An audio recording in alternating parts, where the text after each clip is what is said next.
Hey everybody, it's your old pal Chuck, and I'm back with another review. And today we're going to be taking a quick look at from the Transformers Studio Series line. This is Studio Series 86 Blaster and Eject. Now, for those of you who are not familiar, this is a Target exclusive. Originally was probably going to be a buzzworthy Bumblebee release, but since that line has ended, it is released under the straight Studio Series 86 subline, but again, it is a Target exclusive, which is being found in stores now, and if you get lucky, also online. This is a much more cartoon accurate repaint of the Kingdom Voyager class blaster that was released about 4 years, excuse me, yeah, 4 years ago. I almost said 40, folks. Oh boy. But we're just starting off. I wanted to give you a quick look with the background and show you just how, in boombox mode, Blaster sits actually quite nicely on that stand. It fits it almost perfectly. Uh, I never really do this, but there's a shot of the background right there. I do really like these backgrounds. I just wish there was a way for them to connect, create a larger dioramic scene. Um, but I think what we'll do first before looking at the larger robots proper is take a look at the cassettes of Eject, which we're going to do right now.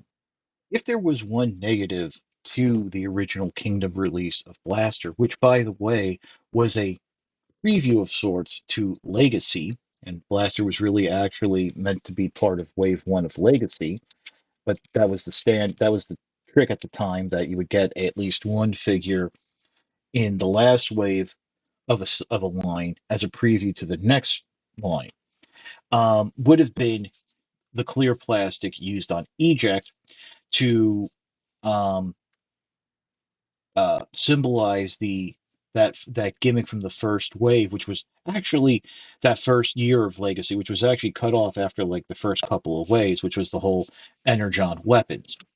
Um, Again, as I said back then, and I'm sure you've heard several times since, it is not a question of if, but when this version of Eject or its repaint in the shattered, its repaint as Bad Eject and with the shattered glass blaster, or even its repaint as Rewind with Twincast will break.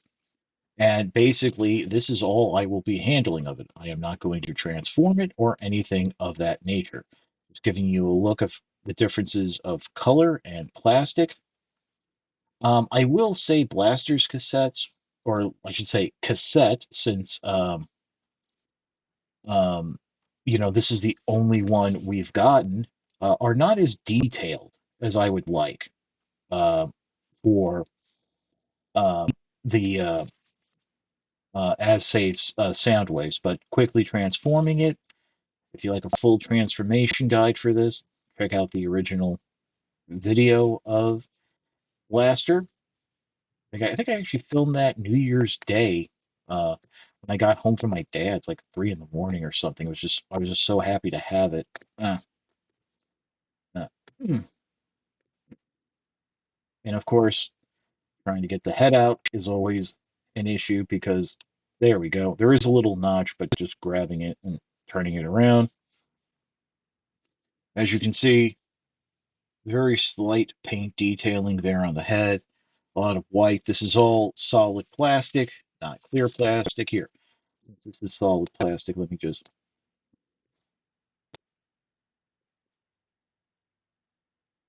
give you a little comparison here. Cartoon, toy accurate. Well, toy accurate, at least in the head designs and paint. But yeah, um, I think overall, I like this version of Eject better. I would have liked to have seen uh, weapons included. I mean, if we're going to do a Studio Series 86 release of Blaster's cassettes, I really don't know how they're going to improve upon this, and I don't want to get stuck having to buy Eject again. But if they just do Rewind and include the weapons for Eject and Rewind at the core class price point, I wouldn't have a problem with that. So we'll pause, and now we will get in and compare the robots. We're actually going to skip the transformation and go straight into comparing the robot modes. Okay, so here's Blaster in its robot mode. Transformation is exactly the same. Again, if you'd like a detailed guide, check out my review of the original review of Blaster. Link it in the description. And I'll even throw a Twincast up there if you want to see a different color. Now, of course, with this being the fourth release of the mold, unfortunately, I have noticed some degradation. The forearms don't like are a little more forced to snap into place. The wrist on the left hand, uh, it'll friction into place, but it's not as tight as it is on the original release. And the big issue, and with that, let me go ahead and bring in the original version of Blaster, is as you can see, the tape door opens very quickly, easily, and snugly, where on this release, it gets held up. Now, I'm doing a quick examination. It looks like the springs are exactly the same. Um, Also, one thing to note, and let me remove the cassettes. Hopefully, we can see this. Ooh, ooh, my. Um, on the original release of Blaster, they are using the same clear plastic blue of Eject as a decoration here in the tape door. Whereas on the Studio Series 86 Blaster, it's that solid blue plastic. I don't know if that's slightly affected the tolerance, and that's why the figure does not, for lack of a better word, eject as easily. Just adjusting the camera ever so slightly. Um, but yeah, that is a little bit of a disappointment. Although having solid plastic, well, you know what? While I'm here, let me try something. I would say having the solid plastic. No, actually, having the new eject in the tape deck that did affect uh, the release. Yeah. Hmm. It actually may not be Blaster. It might just be. Well, there it went. There's a slight delay. I think it just might be the quality, the newer plastic being, oh yeah, a little bit thicker. Well, the question then comes up to you. Would you rather have a eject that's not going to fall apart, or would you rather have an eject that's solid, but the tape door doesn't fly open as quickly as you would like? That's a decision up to you. Now, taking a look at the figures, you can see the differences in paint detail. Whereas the original release of Blaster has a silver helmet of sorts with a gunmetal gray face. The helmet and face are completely white. The plastic, the red is a little bit brighter, a little softer, you might say. Uh, the same thing with the grays. Obviously, there's the difference in the cassette doors. The newer Blaster, the joints and the hands are all in a gunmetal gray. That actually matches the face here of the original Blaster, where that one is all black. And obviously, the weapons match along. Uh, I think I've decided to leave Blaster as a southpaw just to be able to use that finger to activate the ejection door. Coming down, you do see the difference here.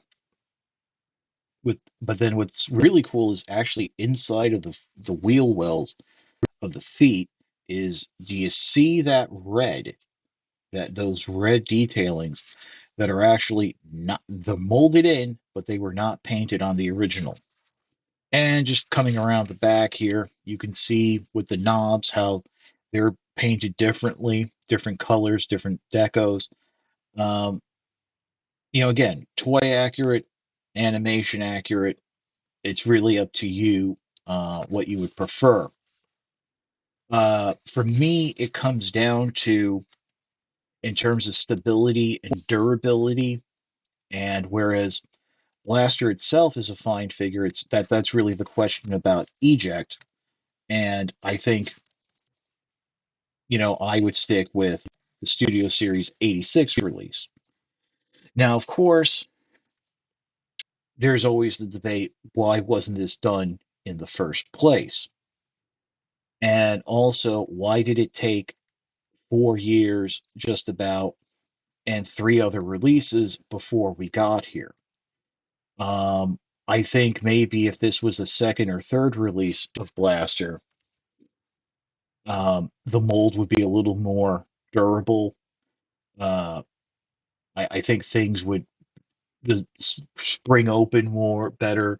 It would just be a bit more desirable. Now, also speaking as a reviewer, I did not have Blaster on display anywhere, so I actually had to go and remember where I put the figure, and that was a bit of a pain to basically pull it out for a few seconds, a few minutes of screen time to do a comparison. Now, in terms of price, um, I see blasters going for in the mid to high 20s, whereas right now Studio Series 86 blaster is starting at the new Voyager price point, which is around 30 or so. But I was able to get this as part of a sale, 30% off. I had it price adjusted. There's like a sale. There was a sale going on. It just ended. So Target seems to be doing sales, and from what I've seen of in-store photos, um, whereas there's not a lot of other Legacy United or new Studio Series figures, there's plenty of blasters and plenty of wheeljacks. Now, with that being said, I am also hearing from a lot of people that they're having a hard time finding this figure. So my advice is, if you can get a deal on a Kingdom Blaster that it's less than retail with shipping and tax, then if you've been putting it off, go for that. But if you're like me and really want that animation accurate look, then you can try and find the Studio Series 86 blaster on some sort of deal. Maybe wait till the end of the year, the holidays, for a clearance or something. But this is the point where I have to remind you of the reports that Hasbro has been cutting back on production. Stores have been ordering less figures so they can have less clearance sales, less items being sent off to stores like Ollie's and Ross.